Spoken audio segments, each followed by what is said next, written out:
actually quite like the story. It feels like a really good sci-fi horror adventure. Hail to the king, baby.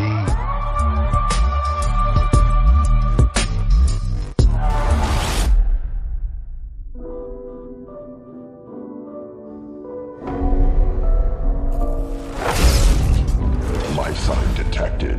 Grab him. Hey, what are you doing? Say I don't need anyone. What the hell? But I do. Hi, today we're going to be talking about the Callisto Protocol, which was one of my most anticipated games of 2022, and I pre-ordered the game for myself on Xbox One X and my dad for PS4. Just so you know, I played through the entirety of the game from beginning to end on Xbox One X, with very little performance problems. And I wanted to start off by saying what makes something scary is highly subjective. That being said, I rarely find any games to be necessarily scary because I grew up watching horror movies at a young age. Though, what I judge a game by to make it seem scary, atmospheric, eerie, whatever, is its atmosphere and world building, among other things. So with that out of the way, let's go over some brief things I don't really like in the game before fully jumping in, because I want to get the negatives out of the way first. I'm not a huge fan of how many doors you pry open, or how much you have to shimmy and crawl, and do all these sequences where the control is taken away from you, which are these weird little, I guess, fake loading screens that are due to limitations of being on last gen. And I understand that, but I think it kind of wore on me a little bit because of recently playing Evil West, but even then, I would say Evil West uses them less, and Evil West is maybe a little bit longer, about the same length of a game, so I don't know. I feel like they were done a lot better and more tastefully in Evil West. Let's address the combat.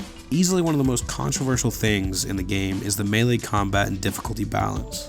The game gives you several different kinds of tutorials for the combat, yet so many people can't quite figure it out. I can understand to a degree because it's something different and it's challenging. And with anything different or challenging and something you've never really seen in a game like this before, well, you have to learn it, and you have to learn to use it in conjunction with the shooting and environmental hazards. It's all very methodical and slow compared to most action horror games, and that's intentional.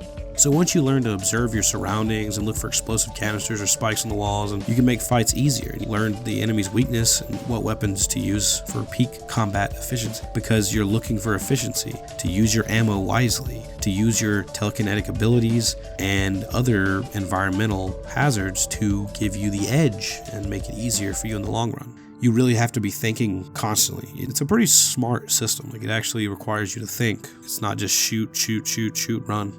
So let's talk about the story, audio, and overall feel. I actually quite like the story. It feels like a really good sci-fi horror adventure. It has some of the similar trappings to Dead Space, Resident Evil, or Alien, but of course those, among many other things, are big influences. And it comes from the same mind as Dead Space, but that's where the comparison ends for me. I don't want to spoil it much, but I did find Elias and other characters to be a little underutilized. And Elias was such a great character who was just thrown away right when he was getting the most interesting. The main villains throughout the game are way underdeveloped. Captain Ferris shows up randomly after his supposed death, but it doesn't really add or take away from anything. He's just there. First fight with him was just a gimmick fight that didn't even need to exist. He was a good character, but he could have been great. The other guy only talks to you a couple times throughout the game and definitely doesn't even feel like a main villain until the very end. I don't even remember his name, so that shows you how memorable he is. The audio and visual presentation was immaculate.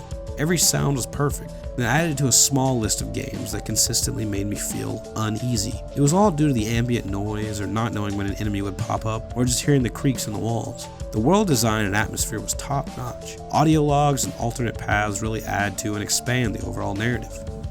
There's no more room. Patients stacked in the hole. The first case came in an hour ago, and they just keep coming.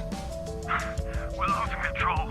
We have to find Mahler. What the hell is she? Everything felt real, and you really felt like you were in a space prison. Butcher Bay style, but even worse. The dismemberment and enemy design was very well done, and I felt like there was enough variety to keep it fresh, all the way up to the first boss. After that, they reused the first boss 3 or 4 more times, and by the second to last time, it was annoying and sad. Really didn't make any sense as how they were unable to come up with any more unique boss fights. I think the overall feel of the game is great and is exactly what it was intended to be. It's a solid action horror game, and the tiny little details in the game really stood out to me, from the way you holster your weapon to how your character moves. I really loved little tiny small details like that.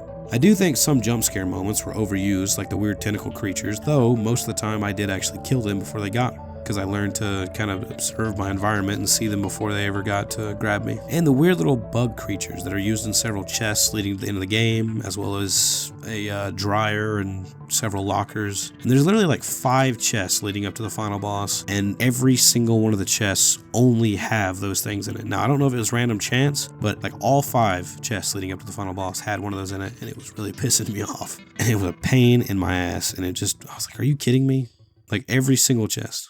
The final boss was pretty good, honestly, and it was better than I expected from a horror game these days. I think the way the game ends is fantastic, and I can't wait to see what comes next. They left it on a nice cliffhanger, which is fine with me. It leaves me wanting to see where it could all lead with the way that everything was set up. I hope you all enjoyed the video, and I'd highly recommend the Callisto Protocol for any action horror fans out there, or Dead Space fans without a doubt.